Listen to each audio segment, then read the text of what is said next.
मैं अंकुश गुप्ता बेटा आपका हार्दिक स्वागत करता हूं। बेटा आज हम क्लास 12th कॉमर्स की जो बिजनेस स्टडी है उसका जो 9th यूनिट है उसका जो सेकंड चैप्टर है वो है कैपिटल स्ट्रक्चर, जैसे जिसके बारे में हमने कल पढ़ा था। अच्छे से आपको समझ में भी आ गया होगा। अब हम टॉपिक लेके चल रहे हैं, एक नया टॉपिक है डेब्ट कैपिटल और इक्विटी शेयर कैपिटल का कॉस्ट और रिस्क। तो देखो मैं एक बात बता देना चाहता हूँ आपको बेटा, डेब्ट कैपिटल क्या होती है? जिससे हम कर्जा लेते हैं, जिससे हम कर्जा लेते हैं वो डेब्ट कैपिटल होती है। चाहे वो किसी बैंक से लिया गया हो, किसी क्रेडिटर से लिया गया हो। मतलब डेब्ट का मतलब ही क्या होता है? कर्जा। मतलब हमें पैसों की ज़रूरत है बिज़नेस को चलाने के लिए और हमने कर्जे पर लेकर बिज़नेस को चलाया है। हमने पैसा कर्जे पर लिया है और वो ये बेटा आपको जो डेब्ट होते हैं बहुत ही चीपर रेट पे मिल जाते हैं। चीपर रेट पे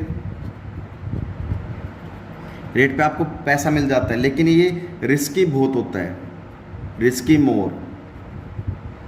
ये दोनों चीज़ बहुत ध्यान समझना। डेब्ट कैपिटल, डेब्ट मतलब कर्जा होता है, ठीक है, कर्जे पर पैसा लिया है हमने। और इक्विटी शेयर कैपिटल हमारे पास शेयर्स हैं, हमने इशू किए हैं तब हमारे पास पैसा आया है। डेब्ट तो क्या है? हमने कर्जा लिया है किसी बैंक से या किसी क्रेडिटर से। और इक्विटी शेयर कैपिटल क्या है? हमने अपने खुद के शेयर इशू करके देन फिर कर्जा लिया है, पैसा लिया है। तो बेटा इक्विटी शेयर कैपिटल से पैसा होता है। तो मैं एक बात बता देना चाहता हूँ कि जो डेब्ट कैपिटल की कॉस्ट होती है ना, वो बहुत ही चीपर रेट पे मिल जाता है। आपको पैसा कर्जा जो मिलता है बहुत ही चीपर रेट पे मिलता है, लेकिन ये रिस्की ज़्यादा क्यों होता है? क्योंकि आपको फिक्स्ड इंटरेस्ट पे करना होता है। यहाँ पर इंटरेस्ट पे करना होता है, इसलिए ज़्यादा रिस्की होता है। मान लीजिए आपने 10 लाख रुपए का कर्जा लिया है, डेब्ट लिया है, डेब्ट कैपिटल लिया है। हर साल आपको 10% की रेट ऑफ इंटरेस्ट से आपको इंटरेस्ट पे करना है, तो हर साल कितना हो गया? 1 लाख। तो ये रिस्की ज़्यादा होता है। रिस्की क्यों होता है? मान लीजिए किसी साल कंपनी को प्रॉफिट नहीं हुआ, कंपनी कहाँ से पे करेगी? तो क्योंकि इंटरेस्ट हमें फिक्स अमाउंट से पे करना है हर साल, या मंथली, क्वार्टरली, हाफ ईयरली जो भी है, वो डेब्ट कैपिटल। तो इक्विटी शेयर कैपिटल कम रिस्की होता है। और एक बात और बता देना चाहता हूँ भाई, देखो आपको बुक में साफ साफ कह भी रखा है, द कॉस्ट ऑफ डेब्ट capital is less than the equity share capital. जो डेब्ट कैपिटल की कॉस्ट होती है वो कम होती है इक्विटी शेयर कैपिटल के कंपैरिजन में। ये बात समझ में आ गई आपको? तो कहने का मतलब क्या है कि डेब्ट कैपिटल के कॉस्ट और रिस्क के बारे में पढ़ेंगे। डेब्ट कैपिटल की जो कॉस्ट होती है, कॉस्ट बेटा एक चीपर होती है और रिस्क हाई होता है, जबकि इक्विटी शेयर कैपिटल की कॉस्ट हाई होती है और रिस्क लो होता है, कम होता है। ये बात समझ में आ गई होगी आपको?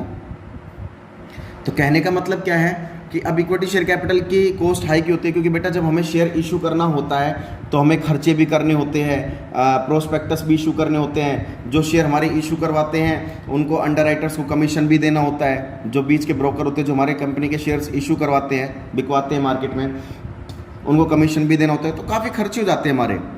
जबकि हम किसी से कर्जा लेते हैं तो हमारे इतने खर्चे नहीं होते, इसलिए इसकी कॉस्ट कम होती है और इक्विटी शेयर कैपिटल की कॉस्ट ज़्यादा होती है। ये बात समझ में आ गई होगी आपको? अब डेब्ट कैपिटल रिस्क क्यों ज़्यादा होता है? क्योंकि बेटा रिस्क इसलिए होता है क्योंकि हमें फिक्स्ड अमाउंट से इंटरेस्ट पे करना होता है, इसलिए ज़्यादा रिस्क होता है। जबकि इक्विटी शेयर कैपिटल पर रिस्क कम क्यों होता है? क्योंकि इसलिए इस पर रिस्क इसलिए कम होता है क्योंकि बेटा ये हमारे खुद के शेयर्स है, हमने इस पर पैसा लिया हुआ है, शेयर्स इशू करके पैसा लिया हुआ है, तो बेटा ये कम रिस्की होते हैं इतने। ये बात समझ में आ गई आपको? चलिए अब मैं आपको एक चीज़ बता देना चाहता हूँ कि एक इन्वेस्टर के पर्पस से और एक कंपनी के पर्पस से, ये मैंने जो आपको बताया है ये मैंने कंपनी के पर्पस से बताया है। ये मैंने आपको बेटा कंपनी के पर्पस से बताया है कि अगर एक कंपनी डेब्ट कैपिटल को यूज़ करती है या फिर इक्विटी शेयर कैपिटल को यूज़ करती है तो उसकी कॉस्ट और रिस्क कैसे होगी। तो ये बात आपको अच्छे से समझ में आ गई होगी। डेब्ट कैपिटल और इक्विटी शेयर कैपिटल के बारे में अच्छे से समझ में आ गया होगा।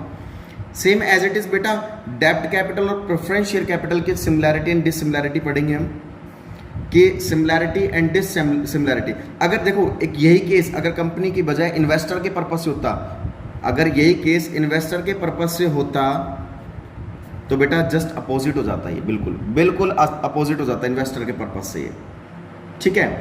तो चलिए अब हम पढ़ते हैं डेब्ट कैपिटल, प्रेफरेंस शेयर कैपिटल, इसकी सिमिलैरिटी एंड डिसिमिलैरिटी। बेटा डेब्ट कैपिटल देखो आपको साफ साफ सिमिलैरिटी में दिया हुआ है, the company has to pay a definite rate of interest on डेब्ट capital and the definite dividend on preferential capital. डेब्ट कैपिटल हमारा रिस्क ज़्यादा क्यों होता है? क्योंकि फिक्स इंटरेस्ट पे करना होता है हमें इस पे। Same as it is preferential capital पे फिक्स्ड अमाउंट से, फिक्स परसेंटेज से हमें डिविडेंड देना होता है शेयर होल्डर्स को। तो यहाँ पर दोनों की रेट ऑफ इंटरेस्ट क्या होगी बेटा? फिक्स हो गई। दोनों में सिमिलैरिटी हो गई। दोनों में सिमिलैरिटी क्या होगी भाई? डेब्ट कैपिटल जो हमने कर्जा उधार लिया है, कर्जा लिया है किसी से बैंक से, उस पर भी हमें फिक्स्ड अमाउंट से इंटरेस्ट पे करना पड़ेगा। और जो प्रेफरेंस शेयर होल्डर है उनको भी हमें डिविडेंड देना होता है, उनकी भी रेट ऑफ इंटरेस्ट फिक्स होती है। प्रेफरेंस शेयर होल्डर की डिविडेंड की रेट ऑफ इंटरेस्ट बेटा फिक्स होती है। तो दोनों में सिमिलैरिटी हो गई। अच्छा जी, दोनों में डिसिमिलैरिटी क्या है? अगर a company has to make payment of interest on डेब्ट capital whether in earn profit और मेक्स और लॉसेज, मतलब अब दोनों में डिसिमिलैरिटी क्या है? हमने किसी से कर्जा लिया है बेटा, अब इंटरेस्ट भी पे करना है। अब चाहे कंपनी को लॉस हो या चाहे प्रॉफिट हो, कंपनी को अमाउंट देना पड़ेगा। बैंक तो कह देगा भाई लाओ हमारे इंटरेस्ट पे करो। आगे बात समझ में? तो यहाँ पर डिसिमिलैरिटी क्या होगी कि जो कंपनी ने कर्जा लिया है किसी बैंक से, उसको तो फिक्स अमाउंट से इंटरेस्ट पे करना पड़ेगा बैंक को। चाहे लॉस हो, बैंक कह देगा भाई मुझे नहीं पता, चाहे लॉस हो चाहे प्रॉफिट हो, मुझे तो इंटरेस्ट चाहिए। अब प्रेफरेंस शेयर कैपिटल में क्या है बेटा? चाहे कंपनी को लॉस हो चाहे प्रॉफिट हो, हमें उनको भी डिविडेंड देना कंपलसरी होता है, फिक्स रेट ऑफ इंटरेस्ट है। तो ये दोनों की डिसिमिलैरिटी हो गई। ये बात आपको अच्छी समझ में आ गई होगी। चाहे शेयर होल्डर कहेगा मैं मुझे नहीं पता, चाहे आपको प्रॉफिट हो चाहे लॉस हो, मुझे तो फिक्स अमाउंट से, फिक्स परसेंटेज से डिविडेंड दे दो आप। तो दोनों में सिमिलैरिटीज एंड डिसिमिलैरिटीज आपको समझ में आ गई होगी। ये दो टॉपिक आपको अच्छे समझ में आ गए। चलिए नेक्स्ट जो टॉपिक आता है बेटा वो आता है financial leverage and financial risk. Financial leverage, leverage बेटा लीवर से बना है, लीवर से बना लीवरेज। अब फाइनेंशियल लीवरेज क्या होता है कि वही बेटा फाइनेंशियल लीवरेज ही होता है कि जब हमने किसी बैंक से या किसी क्रेडिटर से पैसा उधार उठाया है तो हमें फिक्स्ड अमाउंट से उसको इंटरेस्ट पे करना होता है। अमाउंट से हमें उसको इंटरेस्ट पे करना होता है। तो वो कह रहा है कि कुछ ऐसा, चाहे कंपनी को प्रॉफिट हो चाहे लॉस हो, कंपनी को तो पेमेंट करनी होती है। ठीक है। अब एक बात बताता हूं, फिक्स्ड कॉस्ट कैपिटल, एक वर्ड आता है बेटा फिक्स्ड कॉस्ट कैपिटल। कहां कहां पर हमें फिक्स्ड अमाउंट से इंटरेस्ट पे करना होता है? इन दोनों केस में। तो ये दो चीजों से मिलकर बनता है बेटा डेब्ट कैपिटल और प्रेफरेंस शेयर कैपिटल, क्योंकि इन दोनों केसेस में हमें फिक्स परसेंटेज से इस पर तो इंटरेस्ट पे करना होता है और उस पर डिविडेंड पे करना होता है। डेब्ट कैपिटल पर तो इंटरेस्ट पे करना होता है फिक्स परसेंटेज से, और प्रेफरेंस शेयर पर फिक्स परसेंट से हमें डिविडेंड पे करना होता है।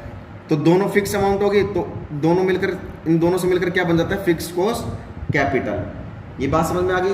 फाइनेंशियल रिस्क बेटा डेब्ट कैपिटल में रिस्क ज़्यादा होता है, मैं बता चुका था।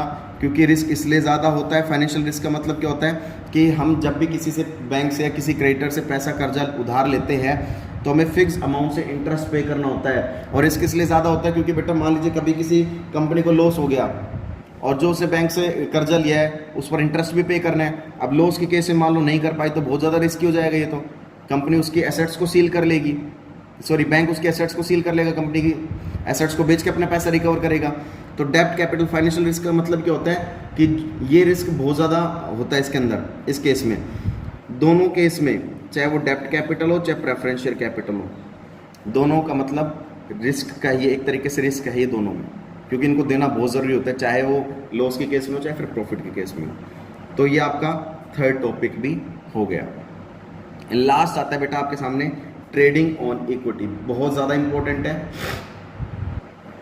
ट्रेडिंग ऑन इक्विटी कह रहा है कि it means to raise fix cost on the basis of equity share capital so as increase to income of the equity share holder. कहने का मतलब क्या है? ट्रेडिंग ऑन इक्विटी का मतलब क्या है? जब जब फिक्स कॉस्ट कैपिटल बढ़ती है, फिक्स्ड कॉस्ट कैपिटल जब जब बढ़ती है, फिक्स कॉस्ट कैपिटल बढ़ती है, फिक्स कॉस्ट कैपिटल इन दो से मिलकर बनती है, बढ़ती है, तो उस केस में इक्विटी शेयर कैपिटल के बेस पर हमें शेयर होल्डर्स की इनकम को इंक्रीज करना होता है। मान लीजिए अब यहाँ पर इन दोनों की कॉस्ट बढ़ रही है, दोनों की कॉस्ट बढ़ गई, तो हमें इक्विटी शेयर कैपिटल के बेस पर शेयर होल्डर्स की इनकम को इंक्रीज करना होता है, या उनकी इनकम इंक्रीज होती है। ठीक है। तो अब कहने का मतलब क्या है कि यहाँ पर हमें प्रेफरेंस शेयर होल्डर वालों को तो डिविडेंड फिक्स रेट से देना होता है, जबकि इक्विटी शेयर होल्डर वालों को फिक्स्ड अमाउंट से इंटरेस्ट पे करना नहीं होता, जबकि प्रेफरेंस शेयर होल्डर वालों को डिविडेंड देना बहुत ज़रूरी होता है। देना तो इसे भी ज़रूरी होता है, लेकिन इसकी रेट ऑफ इंटरेस्ट फिक्स नहीं होती है। ट्रेडिंग ऑन इक्विटी का मतलब क्या है? फिक्स कॉस्ट कैपिटल के इंक्रीज होने पर हमें किसकी इनकम को इंक्रीज करना होता है? इक्विटी शेयर कैपिटल को इंक्रीज करना होता है, तो वो बेटा कहलाती है ट्रेडिंग ऑन इक्विटी। अब इसके बारे में हम नेक्स्ट वीडियो में और अच्छे से पढ़ेंगे। तब तक के लिए बेटा इसको आपको फिर नोटबुक में नोट डाउन करना है और अच्छे से पढ़ना है। और फिक्स्ड ट्रेडिंग ऑन इक्विटी के बारे में हम नेक्स्ट वीडियो में और अच्छे से पढ़ेंगे विद न्यूमेरिकल, विद एक चार्ट के अकॉर्डिंग। तब तक के लिए जय हिंद, जय भारत।